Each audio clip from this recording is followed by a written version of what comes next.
আর্থিক বিবরণী, যে নামটি শুনেই বেশিরভাগ শিক্ষার্থী ভয় পেয়ে ওঠে। আর্থিক বিবরণী? তবে ভয় পেলে কি চলবে? কেননা আর্থিক বিবরণী ব্যবসা শিক্ষা শাখার সকল শিক্ষার্থীদের জন্য অনেক অনেক অনেক বেশি গুরুত্বপূর্ণ। কিভাবে গুরুত্বপূর্ণ সেটা নিয়ে একটু বলি আমি।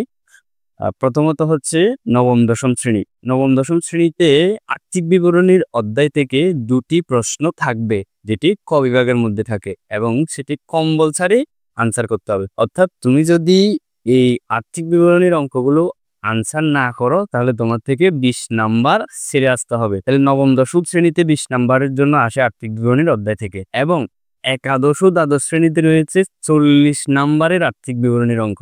অর্থাৎ একাদশ ও দ্বাদশ শ্রেণীর হিসাব বিজ্ঞান প্রথম পত্রে ২০ নাম্বারের আর্থিক বিবরণী থেকে ক বিভাগের মধ্যে সৃজনশীল থাকবে এবং দ্বিতীয় পত্রের মধ্যে ২০ নাম্বারের জন্য ক বিভাগে সৃজনশীল থাকবে, যেগুলো কম্পালসারি আনসার করতে হবে। যদি না করো তোমার থেকে ছেড়ে চলে আসতে হবে। তাহলে দেখা গেল কি নবম-দশম শ্রেণী ও একাদশ দ্বাদশ শ্রেণীতে টোটাল আমরা ৬০ নাম্বারের আর্থিক বিবরণী থেকে অঙ্ক পেয়ে থাকবো। তাহলে বুঝতেই পারতেছো আর্থিক বিবরণী কতটা গুরুত্বপূর্ণ। তাই আর্থিক বিবরণীকে ভয় পেলে চলবে না এবং ভয় পাওয়ার কোনো কারণও নেই। কেননা আমরা আর্থিক বিবরণীকে এমনভাবে শিখবো যাতে আর্থিক বিবরণী তোমাদের কাছে অনেক অনেক বেশি সহজ মনে হবে। তাহলে সেটি কিভাবে শিখবো? সেটি শিখতে হবে আমাদের থেকে ধারাবাহিকভাবে। ধারাবাহিকভাবে কিভাবে শিখতে পারি আমরা? আমাদের প্রথমে জানতে হবে আর্থিক বিবরণী যদি অঙ্কগুলো সমাধান করতে হয় কোন কোন বিষয় সম্পর্কে আমাদের ধারণা থাকতে হবে এবং আর্থিক বিবরণীতে কি কি ধরনের অঙ্ক আসে এবং আর্থিক বিবরণীর সৃজনশীল প্রশ্নে কোন কোন প্রশ্নগুলো থাকে। তো চলো আজকে আমরা সেই সব বিষয় নিয়ে আলোচনা করতে যাচ্ছি। আশা করি আমার এই আর্থিক বিবরণী ভিডিওগুলো যদি ধারাবাহিকভাবে তোমরা সকলে দেখো, একটা সময় গিয়ে আর্থিক বিবরণী তোমাদের কাছে কিছুই মনে হবে না। চলো আমরা আজকে আর্থিক বিবরণীর বেসিক বিষয়গুলো নিয়ে আলোচনা করি। আর্থিক বিবরণী, এই আর্থিক বিবরণীতে একটা ব্যবসা প্রতিষ্ঠানের বিশদ আয় বিবরণী প্রস্তুত করা হয় এবং আর্থিক অবস্থার বিবরণী প্রস্তুত করা হয়। এই আর্থিক বিবরণীর মাধ্যমে একটা প্রতিষ্ঠানের আর্থিক অবস্থা সম্পর্কে সম্পূর্ণরূপে ধারণা পাওয়া যায়। তাই আর্থিক বিবরণী একটা ব্যবসা প্রতিষ্ঠানের জন্য খুবই গুরুত্বপূর্ণ একটি বিষয়। আমরা দেখব যে আর্থিক বিবরণী থেকে পরীক্ষায় কোন কোন ধরনের অঙ্ক আসে এবং সৃজনশীল প্রশ্নগুলো কি ধরনের হয়ে থাকে। আর্থিক বিবরণীতে ২ ধরনের অঙ্ক রয়েছে। একটি হলো সেবামূলক প্রতিষ্ঠানের অঙ্ক, সেবামূলক প্রতিষ্ঠানের অঙ্ক এবং অন্যটি হলো ক্রয় বিক্রয়কারী প্রতিষ্ঠান। তো এই সেবামূলক প্রতিষ্ঠান হোক কিংবা ক্রয় বিক্রয়কারী প্রতিষ্ঠান হোক, এখানে আমাদের থেকে আগে যে বিষয়গুলো জানতে হবে সেগুলো হলো হিসাবের শ্রেণীগুলো। হিসাবের শ্রেণী বলতে কোনগুলো? ওই যে আমাদের ৫ প্রকারের হিসাবের শ্রেণী রয়েছে, সেগুলো কি কি?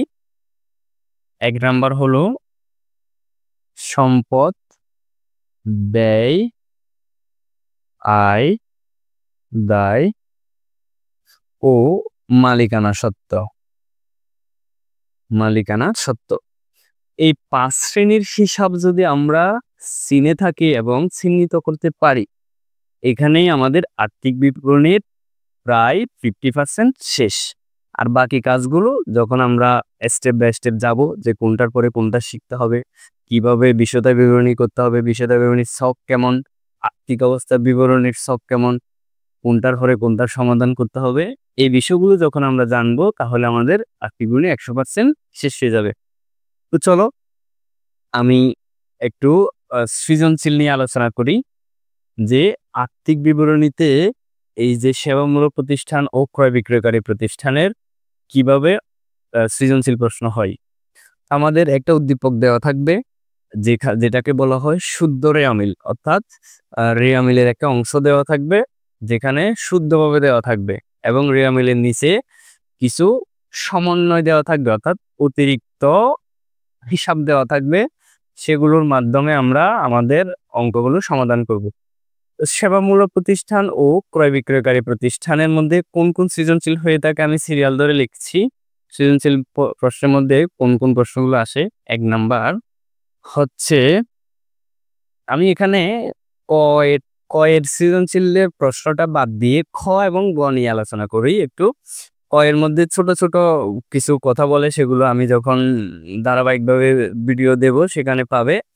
তো আমি আজকে আলোচনা করব খ এবং গ, অর্থাৎ 4 নাম্বার এবং 4 নাম্বার টোটাল 8 নাম্বার, আর পদে হচ্ছে 2 নাম্বার।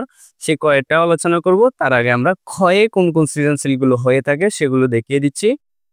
প্রশ্নে থাকে যেমন সেবামূলক প্রতিষ্ঠানে হোক এবং ক্রয় বিক্রয়কারী প্রতিষ্ঠান হোক, আয় বিবরণী আয় বিবরণী অথবা বিশদ আয় বিবরণীও বলা হয়ে থাকে এটাকে। বিশদ আয় বিবরণী প্রস্তুত, অর্থাৎ আয় বিবরণী অথবা বিশদ আয় বিবরণী প্রস্তুত করতে গেলে আমার থেকে সকল আয় এবং ব্যয়সমূহ চিনতে হবে।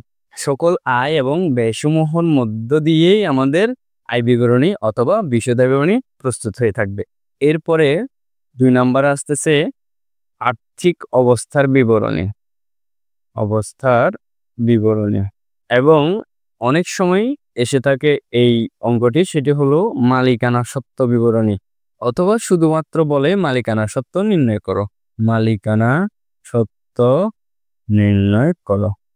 এই 3টি প্রশ্নই কিন্তু ঘুরে ফিরে খ এবং গ নাম্বার সৃজনশীলের খ এবং গ নাম্বারে এসে থাকে। আয় বিবরণী কিংবা বিশদ আয় বিবরণী সেবামূলকে একরকম, ক্রয় বিক্রয়কারী প্রতিষ্ঠানে আরেক রকম। তবে দুটা প্রতিষ্ঠানেই শুধুমাত্র আয় এবং ব্যয়গুলোই অন্তর্ভুক্ত হবে, এখানে অন্য কোনো হিসাব অন্তর্ভুক্ত হবে না। এরপরে আর্থিক বিবরণী, আর্থিক অবস্থার বিবরণী কিন্তু সেবামূলক প্রতিষ্ঠান ও ক্রয় বিক্রয়কারী প্রতিষ্ঠান উভয়ের একই রকম অঙ্ক। তাহলে আমি সেবামূলকের এবং ক্রয় বিক্রয়কারী প্রতিষ্ঠান থেকে যে কোনো একটা অঙ্ক দিয়ে যদি আমি আর্থিক অবস্থার বিবরণী প্রস্তুত করে দিই, তোমরা বুঝতে পারবে যে আর্থিক অবস্থার বিবরণীটা কেমন করে প্রস্তুত করতে হয়। এবং মালিকানা সত্ত্ব বিবরণীও একই রকম, শুধুমাত্র এখানে আয় বিবরণী কিংবা বিশদ আয় বিবরণীটি সেবামূলক প্রতিষ্ঠান ও ক্রয় বিক্রয়কারী প্রতিষ্ঠানে ভিন্ন হয়ে থাকে। আমরা ধারাবাহিকভাবে এই অঙ্কগুলো সমাধান করব একটা একটা করে। আয় বিবরণী, বিশদ আয়, আর্থিক অবস্থা বিবরণী এবং মালিকানা সত্ত্ব বিবরণী।